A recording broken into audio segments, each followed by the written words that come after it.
So we just got little snippets of Hitler and Stalin the past couple weeks here. But we've got the basic ideas of how they rose to power, how they consolidated and maintained it, what kind of policies that they put in place to kind of transform their nation, and then what might have contributed to their end. In the case of Adolf Hitler, remember his end is going to come at the end of the Second World War. Violent means and what is in place in Germany is a very destructive place that definitely needs to get reconstructed. When we look at Joseph Stalin, health is going to give out on him. And if that didn't happen, he probably would have had a little bit more staying power. But his health was breaking down in the early 50s or even going into it. So who knows if he would have emerged out of the 1950s, but still. A death through natural causes for Stalin here. So today I just want to put some finishing touches on Stalin and then talk a little bit about that short answer assessment that opens up tomorrow. And just as a reminder, if you got anything that's missing, all right, let's get it in by tomorrow. And if you're not going to be able to get that in by Friday, you got to reach out to me. You got to let me know and give me some good rationale on why. All right, so there we go. I do have a little video clip here that is going to highlight a little bit of what Stalin means to the Soviet Union, and then of course his death. I think we sometimes get surprised by how people within a country react to a death of a leader like Joseph Stalin, but the reaction is one that usually surprises those in the West. So we'll take a look at that briefly, and then I have some notes that I just want to talk a little bit about Stalin's, and then we'll go from there. All right, video clip time. Always got it. All right, so I got to mute myself this.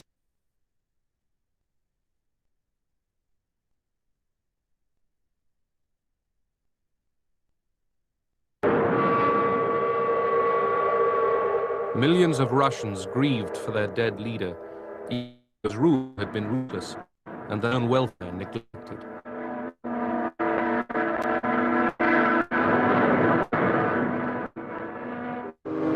Stalin had transformed the Soviet Union into a superpower, but at his death, relations with... Oh, I'm gonna have to restart this.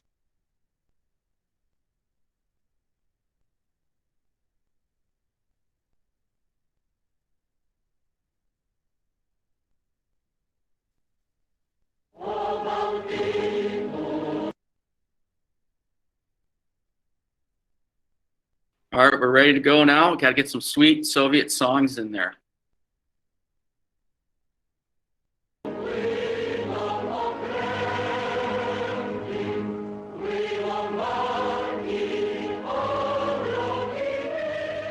Throughout Eastern Europe, millions vowed to build communist paradise.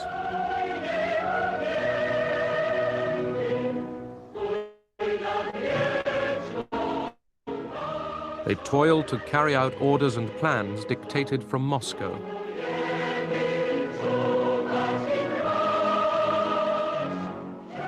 They marched behind the banners of Joseph Stalin.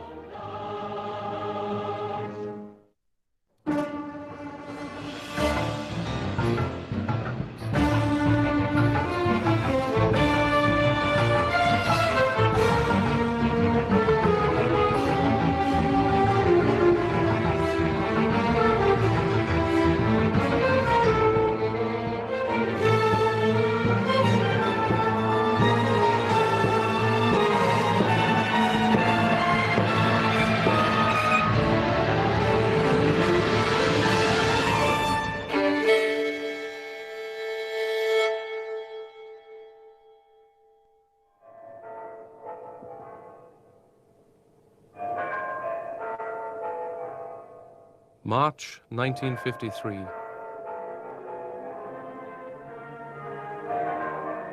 The Soviet Union mourns the death of Stalin. For almost 3 decades, Stalin ruled supreme. How would they manage without him? It felt as if the whole world was about to collapse. We wondered what was going to happen to us. We thought of Stalin as our father who would always look after us.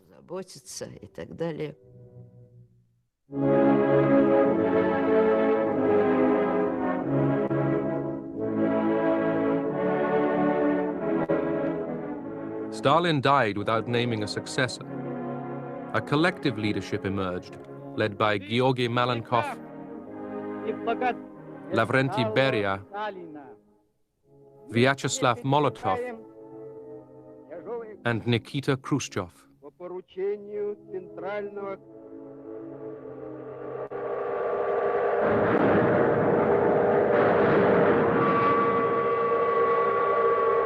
Millions of Russians grieved for their dead leader, even though his rule had been ruthless and their own welfare neglected.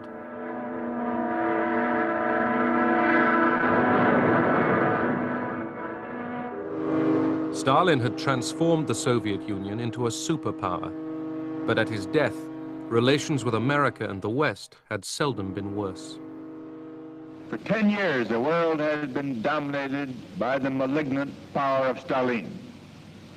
A new era begins, an era in which the guiding spirit is liberty, not enslavement, and when human relations will be those of fraternity, not one-man domination.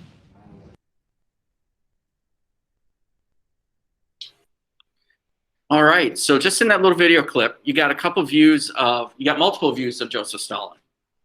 All right, so just from that little clip, what can we take away from about Joseph Stalin? Just that little clip. There are a couple little nuggets there.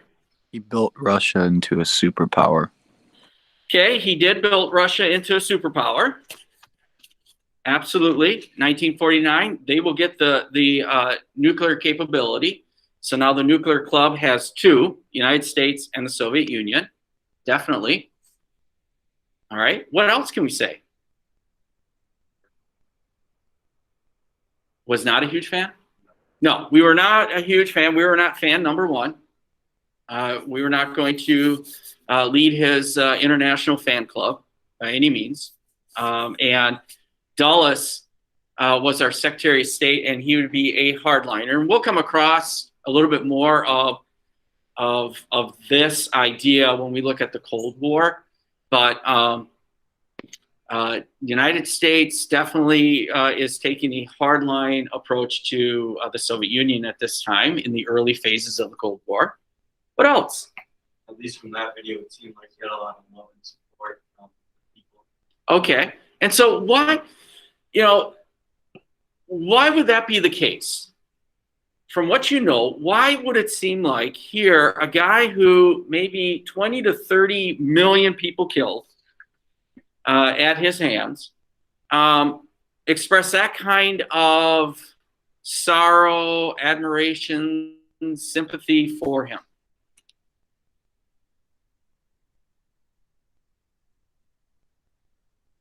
State media turned him into a god. All right, so perhaps maybe the state media turned him into a god. That's that cult of personality piece. What else? It could have been seen as propaganda. It's like the same thing in North Korea where, if you don't mourn enough, you might be interrogated by the government and brought in. I mean, that could go to, again, in IB we like to say, to an extent, but there are some that are just outright bawling their eyes out. Simply, life can't go on without Joseph Stalin or without Mao or without Kim Il-sung.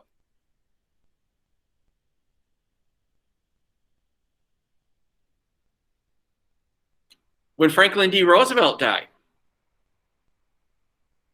in 1945, there were a lot of lot of tears and a lot of, oh my gosh, I can't believe, I don't know what the heck's going to go on. Heck, in 1945, my pops would be 11 years old. Franklin D. Roosevelt was the only president he ever knew. All right? Didn't have term limits then. But I think we have to look at, let's talk the level of control.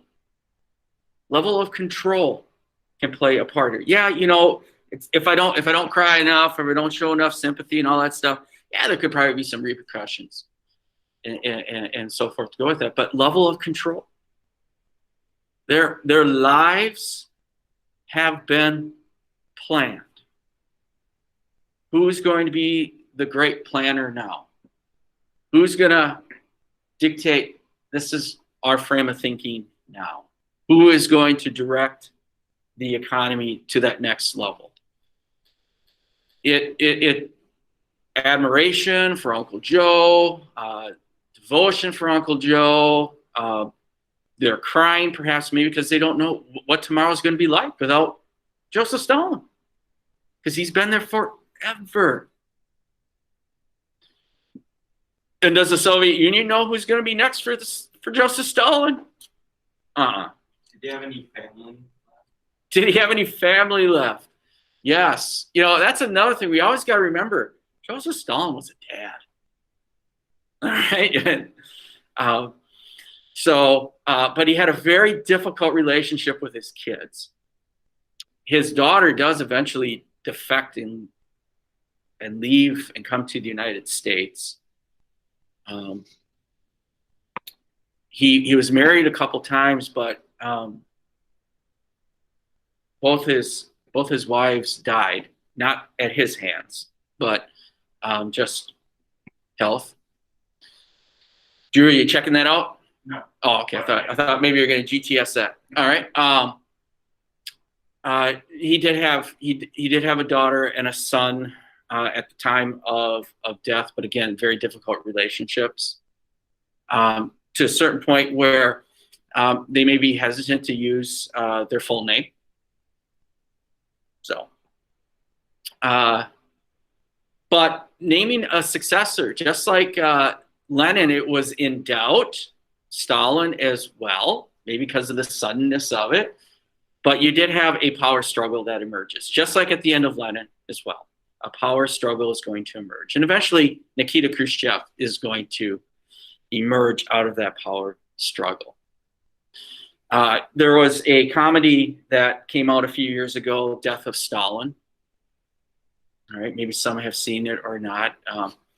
It does bring a little levity to a very difficult situation, highlights some of the more colorful nature of Joseph Stalin and how he ruled, and the ending as well, and the power struggle. So, of course, viewer discretion is necessary if you decide to watch Death of Stalin over spring break. Maybe that could be your task. All right, here we go. I have a few thoughts here on Stalin's era, just a few. And just like what we did with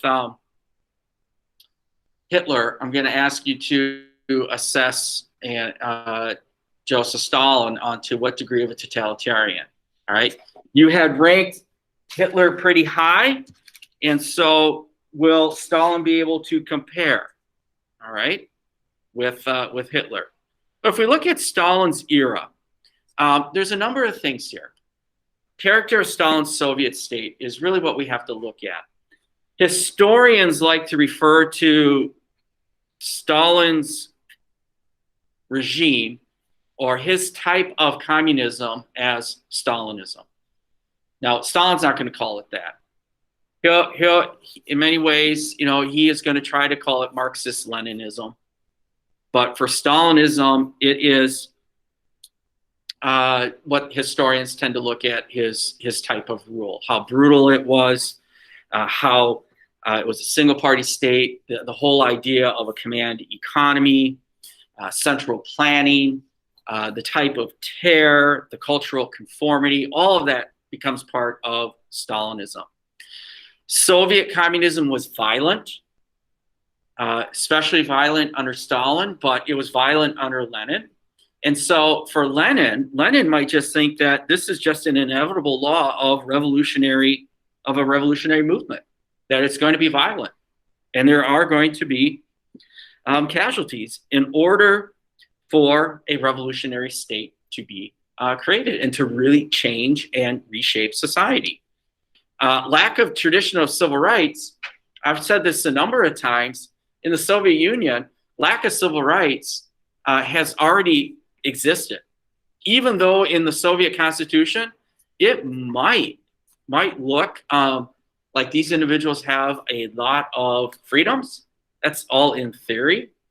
But even if we go back to the Tsar or the Tsarinas, they didn't really have a lot of civil rights traditions like we might express in the West, right? But it is kind of interesting at this time, we like to point out to the Soviets your lack of civil rights tradition, but then the Soviet Union likes to point back at the United States and saying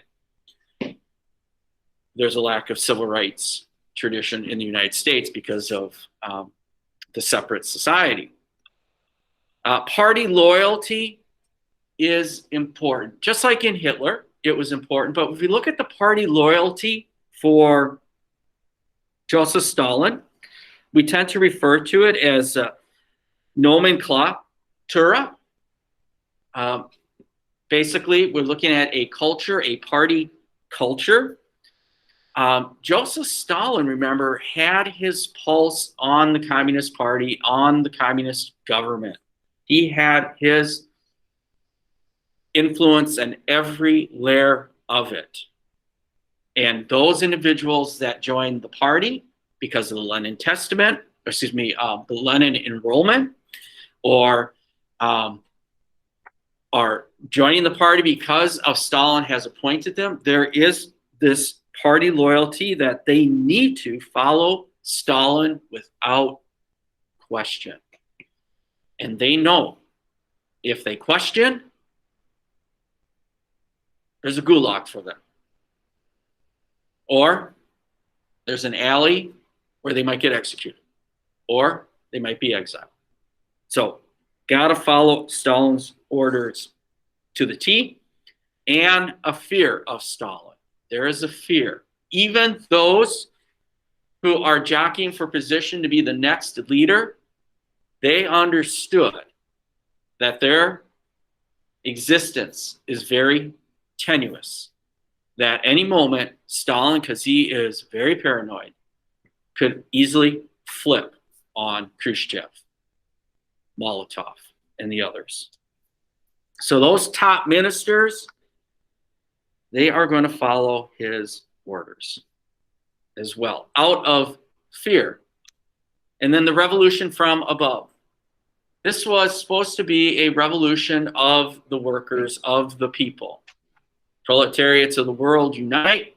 Soviet Union, the Union of Soviet Socialist Republics, which is supposed to be a union of people, and society is built around that, but reality is the revolution came from above. And that means it's coming from Stalin in this case. He is the conductor, as in that video clip was mentioning. He's the conductor. That change is going to come from him.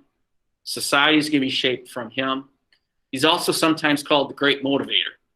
It's a matter of perspective. Great motivator. So with that, he does create an authoritarian state, you could say, but does he create a totalitarian state? Is he still all powerful? Is he as powerful as Adolf Hitler? Right? Does he reach that tier or that level or that podium? And where does he fit on that podium? All right, so with that, here, let's go to Schoology. I'll put this in the chat.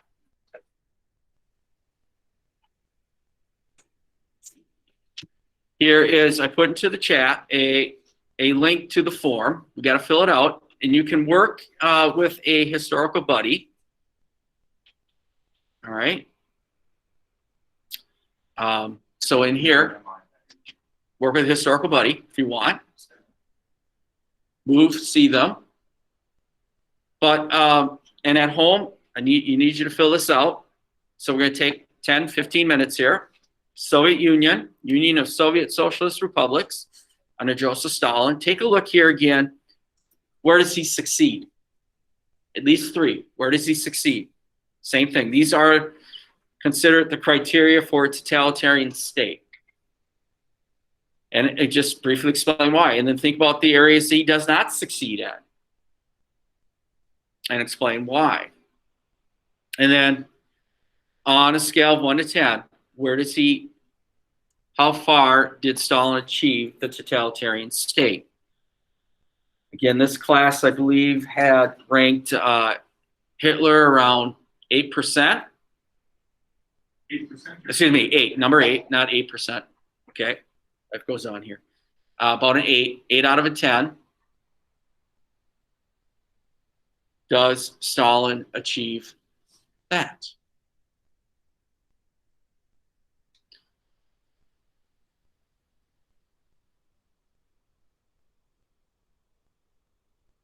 All right, let's take some 10, 15 minutes. So we will come together, I'd say about maybe 10, in between 10 and a quarter after. All right, so let's get at it.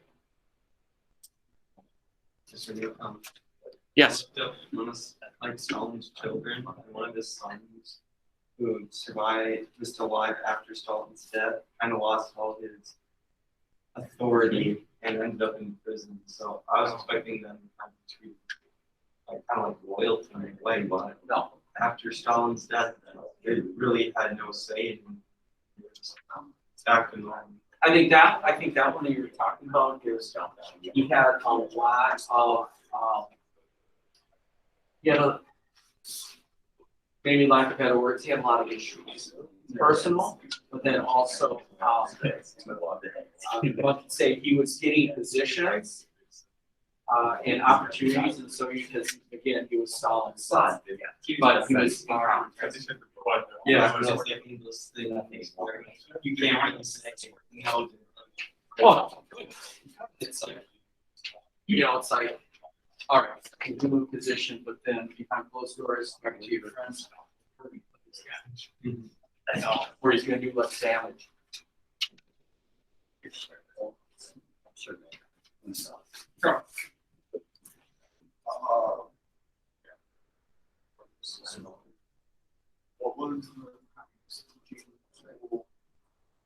Komsomol.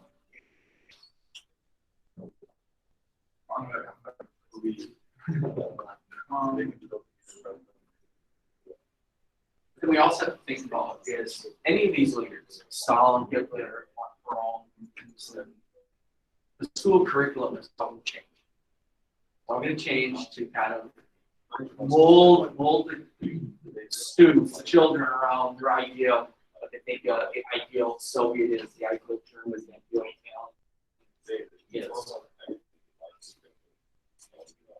So it's not all about reading, writing, and arithmetic. The status of Boyzone became more conservative, but then they also were allowed to serve in the workforce when needed. They were allowed to be targeted by violence. Does that mean would we still count that as a change? It is a change. It is a change.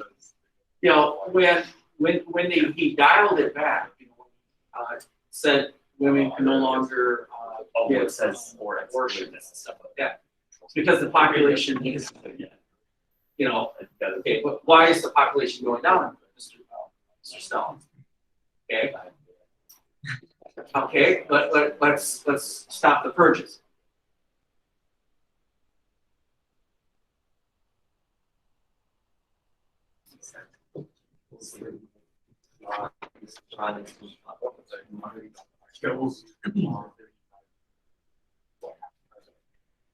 Yeah. But also think about where's most of his victims coming from too. Are they coming from the rural parts or they're from the urban parts?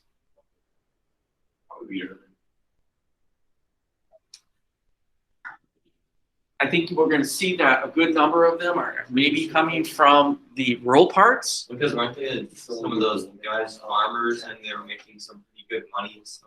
And this, you need to get into it, unless they're farming will be. Right. much So- a lot more.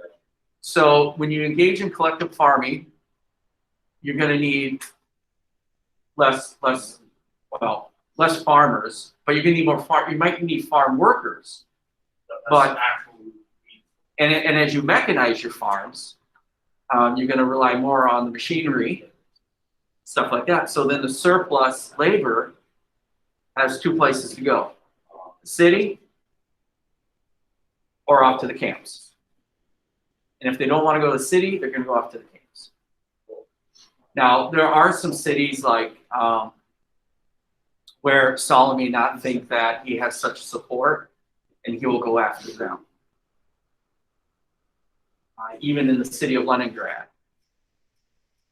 he goes after the communists in Leningrad.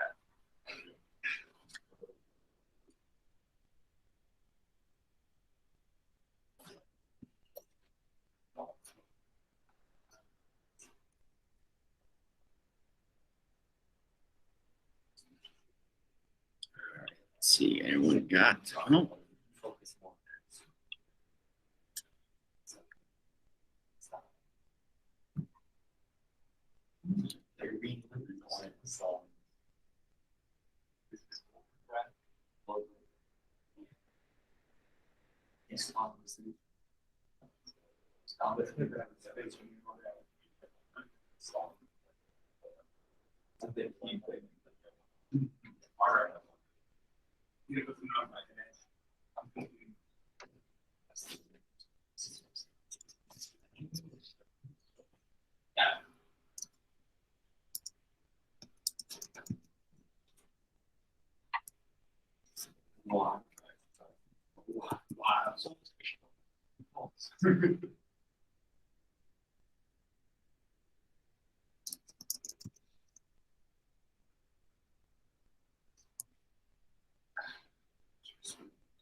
Will we end up having class tomorrow?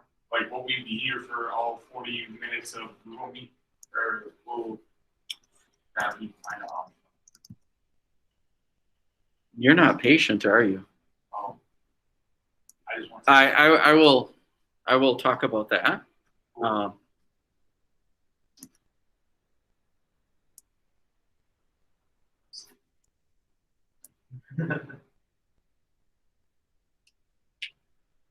But a quick answer, because I know you want an answer, Drew, is there is no Google Meet tomorrow. Okay. Oh, yep. But I will throw some qualifiers out there later. But I gave you the short, quick answer.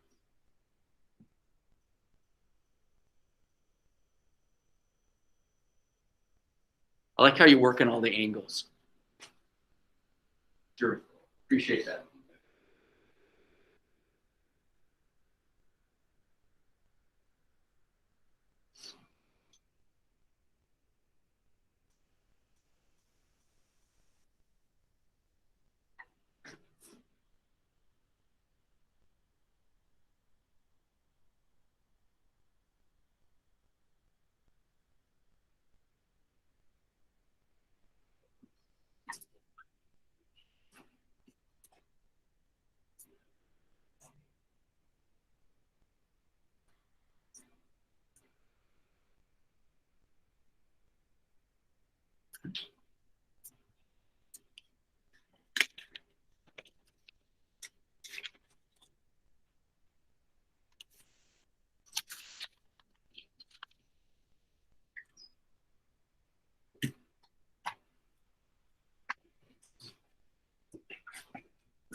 Well,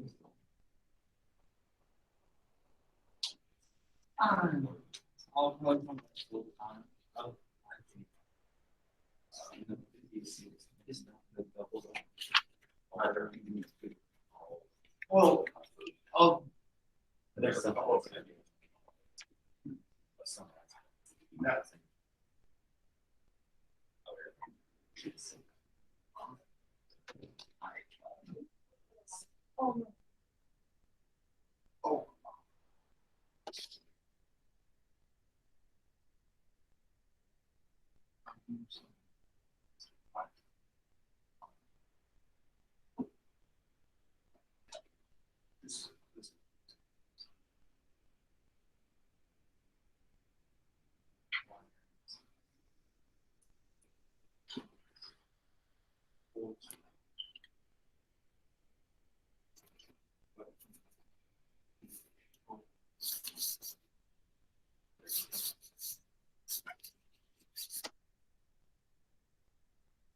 All right, let's take a few more minutes here.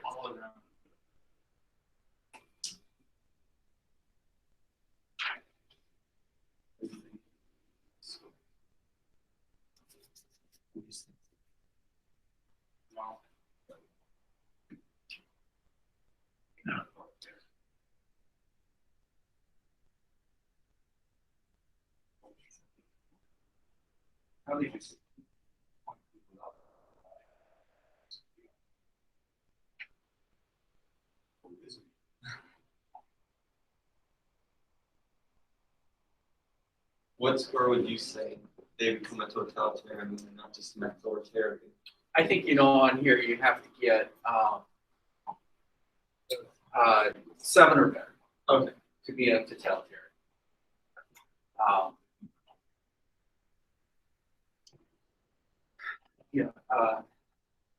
Well, 5 to 7. Well, 1 to 7, you're a variety of a certain type of authoritarian. Once you cross that threshold over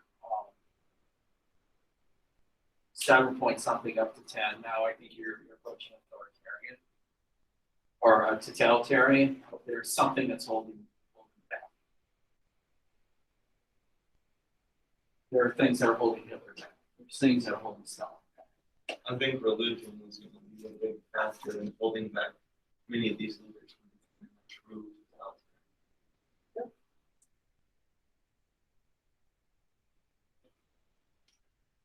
Where in the case of when you look at Juan Perón, he is going to work with the Catholic Church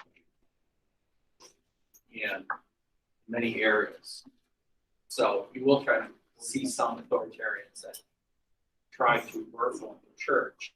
Yeah, I think that you have to work more with it and try. The thing with Juan Perón is he's just got to figure out what kind of dictator or authoritarian he wants to be.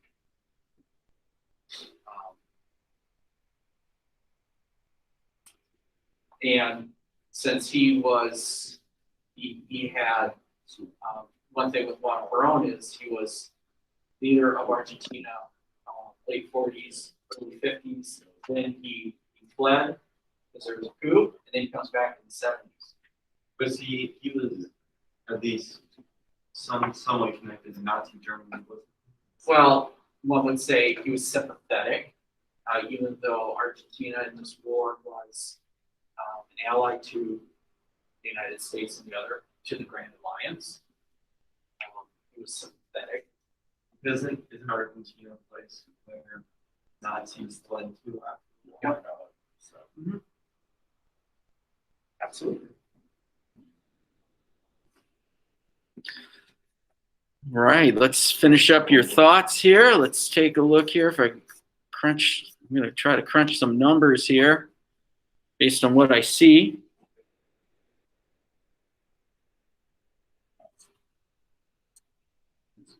All right.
Right.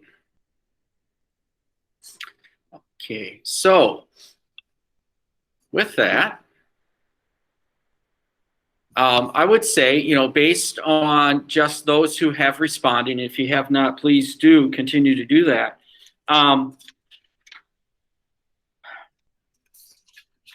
You thought Hitler was 8.3 on the 10-point scale, 8.3. Here we think Stalin is a solid 8. So very, very comparable. Very comparable. Are we picking on the Soviet Union because it's so huge, far area, so they can't understand if there was orders to go kill X amount of people? But maybe that has something to do with it. But looking at this, so that's still, if you're 7 or higher, you are in the totalitarian range here. But there are historians that, just like those who say about Hitler, there are historians that say that Stalin cannot necessarily be considered a true totalitarian. Why would that be the case? Either Hitler or Stalin cannot be a true totalitarian. In the purest sense, you cannot get a 10.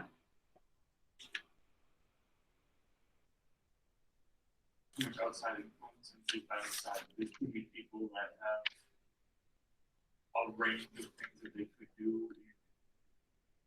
Absolutely.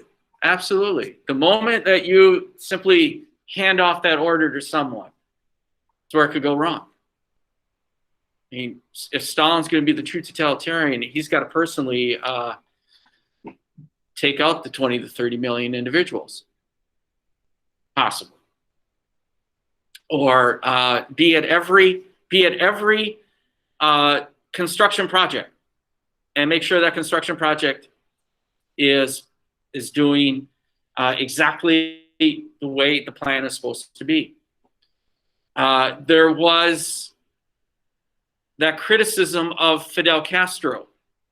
They said nothing was able to get done in Fidel Castro's Cuba because Fidel Castro wanted to personally oversee it.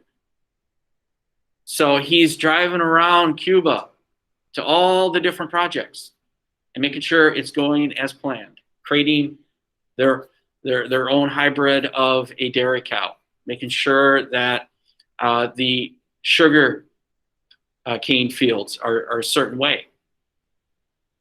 So it's hard to be a true totalitarian here, but still can have some areas of success, like the use of state use of censorship and propaganda. Absolutely. Controlling that does a really good job there. Power is exercised by the party leader. Absolutely. They knew clearly who's in charge of not only the party, but also of the government itself. Because the party and the government, they're technically are supposed to be separate, but usually what the party decides, the government's going to do.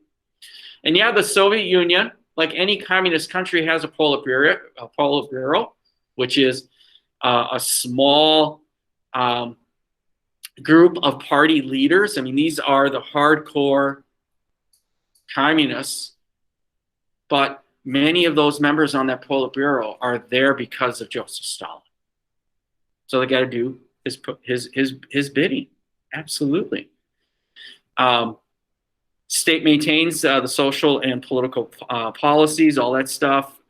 Internal enemies are identified. You know, this state exercise central control. They do, but yeah, you know, that could be an area where there is some slip-ups, because when you tag off the plan to someone else, a more local party boss or a local manager, that's where things get skewed and numbers get massaged. Because if they don't hit the quota, something's going to happen. So they might fake some of those numbers. where he struggles, of course, you know, religion, yes. Religion is really allowed to come out from the underground to become more practiced openly. World War II is going to be try to be used, though. He's going to try to use bringing back the church to his advantage. He's just going to struggle in that area, though. You know, the regime uses the armed forces. They do have, you know, a secret police and to take care of a lot of business of that. He was very,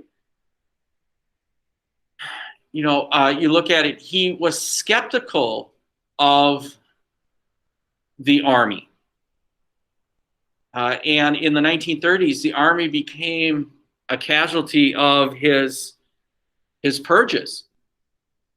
So when you look at some of the early setbacks by the Soviets in the Second World War, some of it has to do with the fact that he eliminated many of his top-ranking officers in the different branches.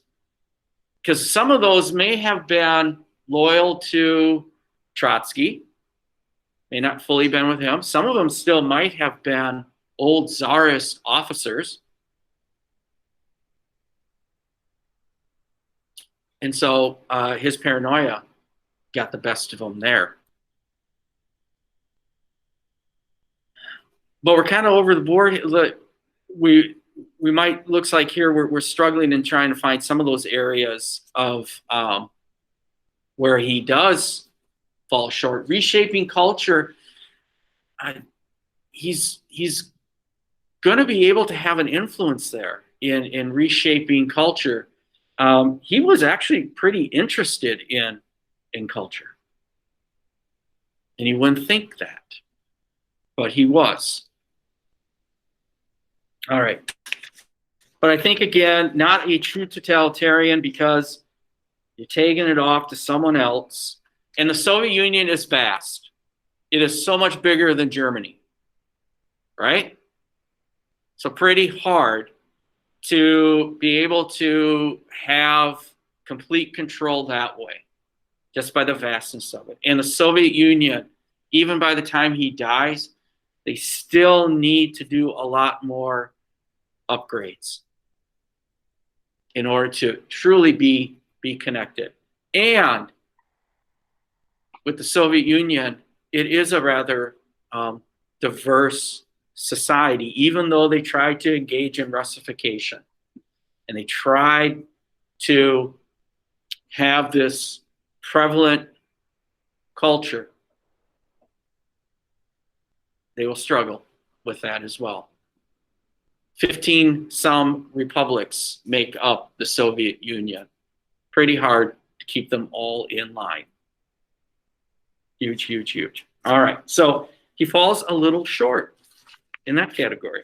Do you think it's, And I'm not making a short joke because he's, you know, he's about 5'6". That would be wrong. What's that? is it even real? Is a true totalitarian state even a realistic possibility? Short answer would be no. But it's something to work towards if that's your goal in a strange way. Maybe if that's something what you're shooting for. I don't think you can create a true totalitarian state, and you could flip that and say, can you really create a true democracy, a true democratic state? But these are all things that perhaps you work towards. Is Joseph Stalin working towards creating a totalitarian state? I mean, was his goal? Did he wake up every day, hey, I'm going to make a totalitarian state? What was he trying to create?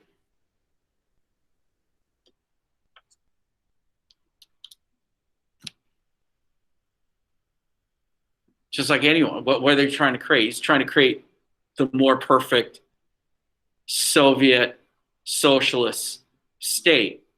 He wants to create the ultimate socialist environment, world.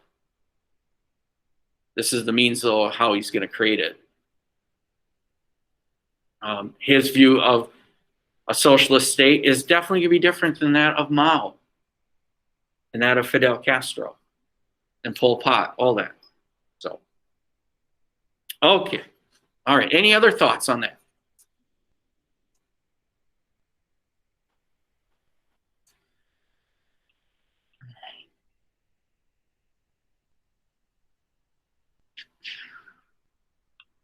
So, tomorrow, in the short, you have a short answer exam patterned after, just like the cause and effects of 20th century wars. So you're going to have two questions it's going to be two questions. Each question is going to have a pool of prompts, just like you had in the first short answer assessment you had.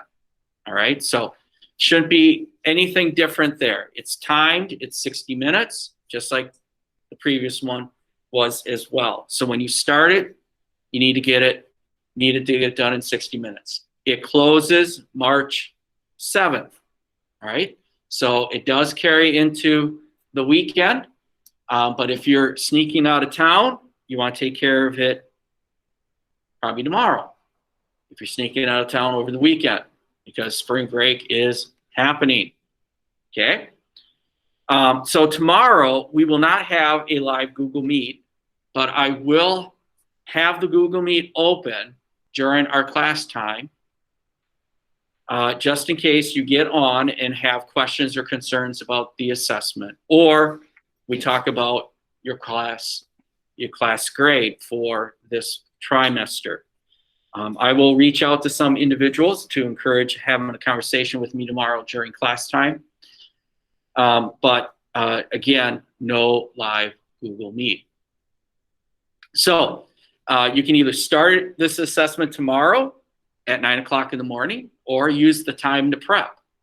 Just like right now, you can use the time to perhaps prep for that assessment as well. And then just take it. So any questions on that? Drew, any questions? All hunky-dory, peachy keen? All right, I went old school on that one. No thoughts, no questions, concerns. All right, and again, if you are looking for the guide sheet, it's in that folder. It's right here. And most likely we are looking at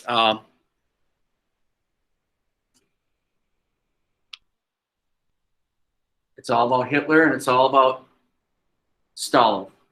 And you most likely are going to need to do a little comparison pieces there. So that's why you see them up there together. Okay. All right. Looking for most likely, we're looking for at least a 2-paragraph response. As in the rubric says, that there is, I'm looking to see a claim that's being made, meaning you look at the question and you make a statement about that question. If you, and if you just jump right in and start doing the comparison pieces without kind of setting it up, you most likely you're going to get a 1 out of 2 just on that. Because making a claim, it's worth 2 points. Fail to make a claim, you might get a 1. And that can be all the difference. It can be all the difference. Okay? All right. Any final thoughts, questions, concerns? Anyone at home have any questions or concerns?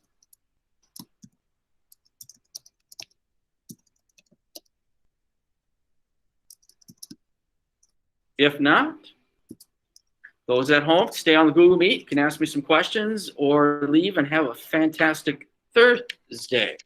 Those here, sorry, you're captured.